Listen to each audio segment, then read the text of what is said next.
ಮತ್ತೊಮ್ಮೆ ನನ್ನ ಕೊಲೀಗ್ ಪ್ರಶಾಂತ್ ನಾಥ್ ನೇರ ಸಂಪರ್ಕದಲ್ಲಿದ್ದಾರೆ. ಪ್ರಶಾಂತ್, ಸ್ಪೀಕರ್ ಆಗೋದಕ್ಕೆ ಕನ್ವಿನ್ಸ್ ಮಾಡ್ಬೇಕಲ್ಲ ಈಗ? ಅದು ನನಗನ್ಸುತ್ತೆ ಅದು ಅಂದರೆ ಹಿರಿಯರಿಗೆ ಬೇಡವಾಗಿರುವ ಹುದ್ದೆ. ಅಜಿತ್, 3 ಹೆಸರುಗಳು ಇವೆ. ಒಂದು ಟಿ.ಬಿ. ಜಯಚಂದ್ರ, ಎಚ್.ಕೆ. ಪಾಟೀಲ್ರು, Dinesh Gundurao. Okay.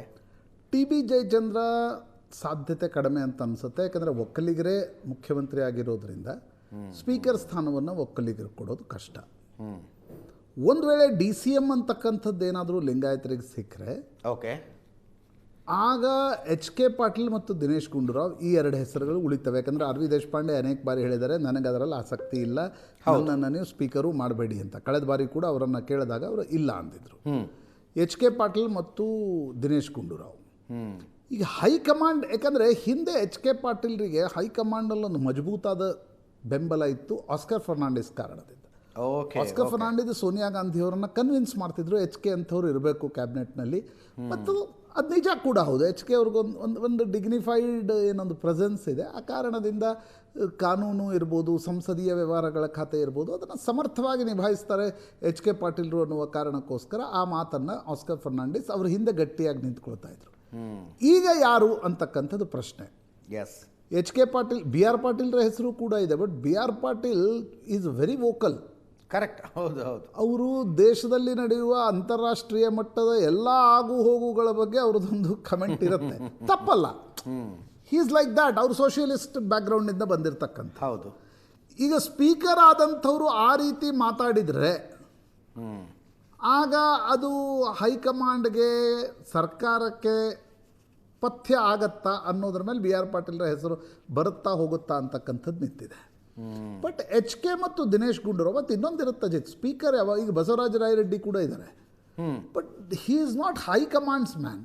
Correct. Speaker ಯಾವಾಗಲೂ ನೋಡಿ, ಅವರು ಮುಖ್ಯಮಂತ್ರಿ ವ್ಯಕ್ತಿ ಆಗಿರ್ತಾರೋ ಇಲ್ವೋ, ಬಟ್ ಹೈಕಮಾಂಡ್ ರಾಷ್ಟ್ರೀಯ ಪಕ್ಷಗಳು ಬಯಸ್ತವೆ ನಮ್ಮವರಾಗಿರ್ಬೇಕು. ನಾಳೆ ಯಾವುದೋ ಒಂದು ವಿಪರೀತ ಸನ್ನಿವೇಶದಲ್ಲಿ ಸ್ಪೀಕರ್ ಸ್ಥಾನ ನಾವು ಹೇಳ್ದಂಗೆ ಕೇಳೋರು ಇರಬೇಕು ಅನ್ನೋದು ಬಯಸ್ತಾರೆ. ಹಿಂದೆ ನಮ್ಮ KR ಪೇಟೆ ಕೃಷ್ಣ ಇದ್ದರು, ದೇವೇಗೌಡರು ಅವರನ್ನೇ ಮಾಡಿಸಿ ಕೂಡಿಸಿದ್ರು ಸ್ಪೀಕರ್ ಆಗಿ. ಓಕೆ, ನೀವು ನೋಡಿ ಅವಾಗ ಏನೇನಾಯಿತು, ಯಾರಿಗಾದರೂ ಮೇಲೆ ಕ್ರಮ ತೆಗೆದುಕೊಳ್ಳಿಲ್ಲ. ಬೋಪಯ್ಯ ಸ್ಪೀಕರ್ ಆಗಿ BJP ಹೈಕಮಾಂಡ್ ಕೂಡಿಸಿತ್ತು.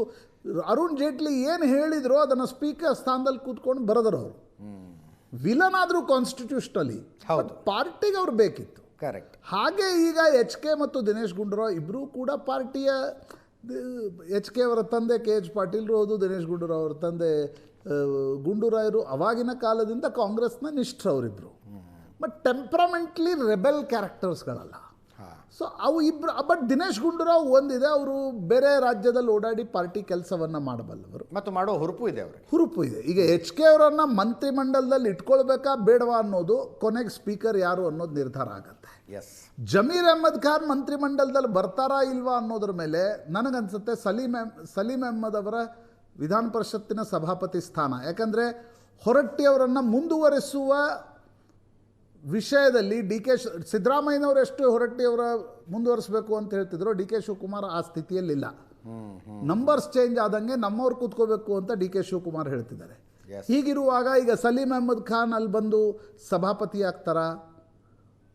ಇವೆಲ್ಲವೂ ಕೂಡ, ಉಪಸಭಾಪತಿ ಯಾರಾಗ್ತಾರೆ ವಿಧಾನ ಪರಿಷತ್ನಲ್ಲಿ, ಇವೆಲ್ಲವೂ ಕೂಡ ನನಗನ್ಸುತ್ತೆ ಇವತ್ತಿನ ಮಾತುಕತೆಯಲ್ಲೇ ಬಹುತೇಕ ಡಿಸೈಡ್ ಆಗುತ್ತೆ. ಯಾಕಂದರೆ ಆಗಸ್ಟ್ 13ರಿಂದ ಅಧಿವೇಶನ ಇದೆ.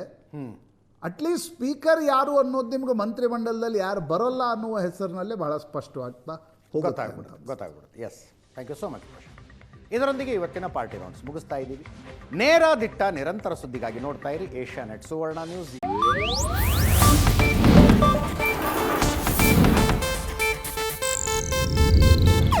ಇದು ಏಷ್ಯಾನೆಟ್ ನ್ಯೂಸ್ ನೆಟ್ವರ್ಕ್ ಪ್ರಸ್ತುತಿ.